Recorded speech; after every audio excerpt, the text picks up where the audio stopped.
there are concerns that new U.S. immigration laws will make it more difficult for undocumented Irish to secure visas. TDs and senators who have been campaigning on behalf of the undocumented Irish in America are worried by new restrictions announced by U.S. President Donald Trump.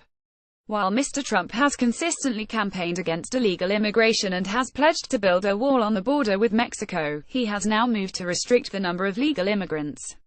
The bill would cut legal immigration by half in the next 10 years and introduce a points-based system prioritizing those who speak English, who are well-educated, and who can financially support themselves and their families. Fianna Fáil TD Brendan Smith said a clampdown on legal migrants does not bode well for those already in the U.S. looking to gain legal status. Mr. Smith, who chairs the Oireachtas Foreign Affairs Committee, said we understand that there are up to 50,000 undocumented Irish who want to have their status recognised. That situation will be even more difficult if President Trump introduces further restrictions around immigration.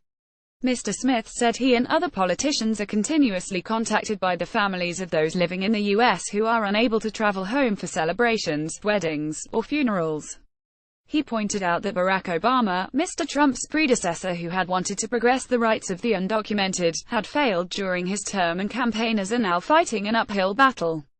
Labour Senator Aodhán Riordan said, "I think we should be worried about this, not just what it means for the Irish but what it means for every nationality in the States.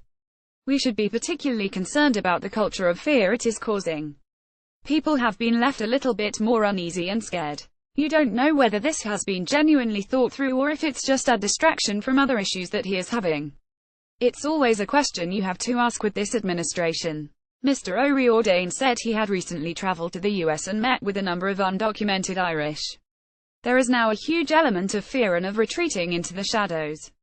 He added the legislation would not impact Irish as much as other non-English-speaking nationals, but added it was a worrying development overall. Backing the legislation, which was introduced by 2 Republican senators, Mr. Trump said this competitive application process will favor applicants who can speak English, financially support themselves and their families, and demonstrate skills that will contribute to our economy. They're not going to come in and just immediately collect welfare. Mr. Trump said the new law would help U.S. workers by reducing the number of low-paid foreign workers and would raise wages. Fianna Fáil Senator Mark Daly said the atmosphere in the U.S. does not appear conducive to getting rights for the undocumented.